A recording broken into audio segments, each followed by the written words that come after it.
everyone, I'm Maxine Chung from CDN Computer Dealer News, and I'm here in San Francisco at Cisco's annual Partner Summit.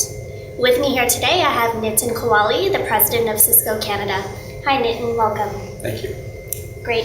So I wanted to ask about a quick update on your business in Canada so far, and kind of what's been keeping you busy these days. Sure. Well, our Canadian business is actually doing very well.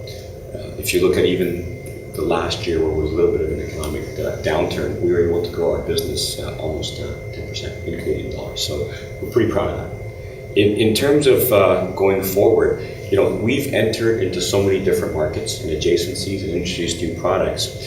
That is both exciting, but also something that keeps me awake a little bit in terms of making sure that we have got the right go-to-market strategy and the right resourcing.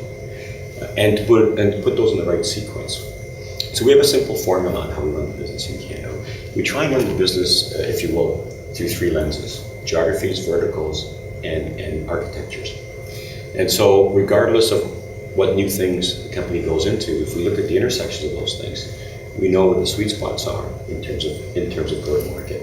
And then partners play an immensely important role in that. So Donna and her team have been very busy in mapping out those three lenses, figuring out which partners are relevant in which areas, and creating, if you will, a heat map so that we are maximizing our opportunities with every one of our partners.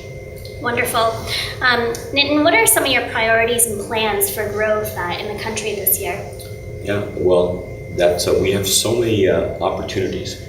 As I said a little bit earlier, trying to get the priorities right are very, very important. We think there are some significant opportunities on the architecture side with collaboration and the recent integration of Hamburg. It is going to make enterprise video coupled with the overall collaboration strategy extremely exciting. So that is a huge growth opportunity for us.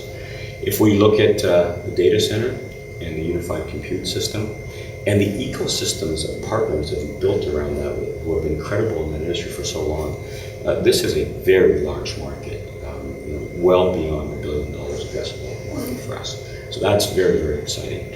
And as we look at some of these new areas coupled with our borderless networks, and you start intersecting them with appropriate verticals, there are certain industries that are in a transformative stage. So you look at our connected real estate, connected communities, and utilities. So essentially we're building a grid of horizontal and vertical opportunities, and there is no shortage of opportunity.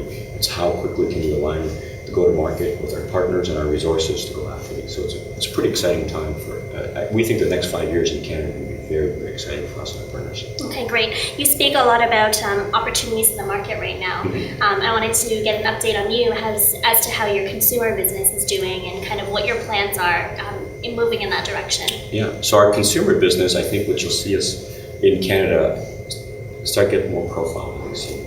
I think we're quietly in the consumer business, a bigger business than most people think. You've got with our scientific Atlanta and cable and IP TV scenarios.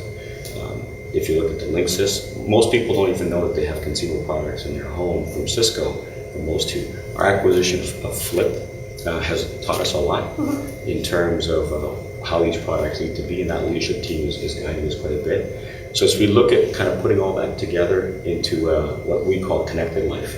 So how do we use these consumer products to fundamentally change the way people live?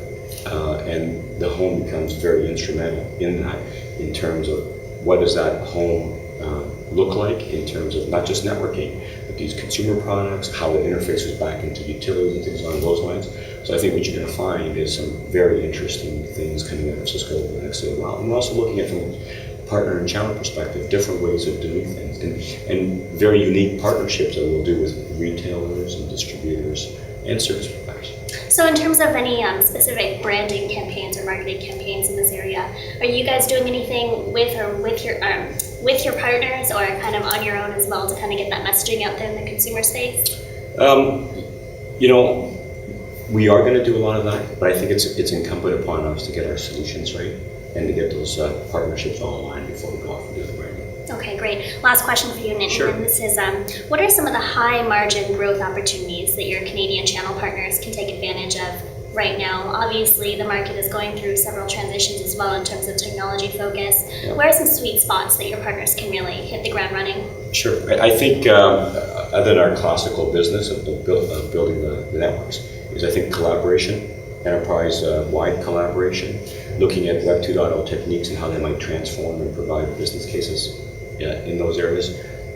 The video component of all of that, and of course the data center in the compute space is really transforming. So these are really good sweet spots for our partners going forward. Okay, great. Was there anything else you wanted to add, Nitin? No, I think the last point I would really make is the Canadian organization, we have some very ambitious plans for growth, and we're going to share those with our partners. And I think with our partners, you're going to see Cisco Canada accelerate dramatically in the next 5 years. Wonderful. Well, thank you so much for your time. Yeah, thank you. And I'm Maxine Chung from CDN Computer Dealer News. Thanks for watching. Please stay tuned at www.computerdealernews.com.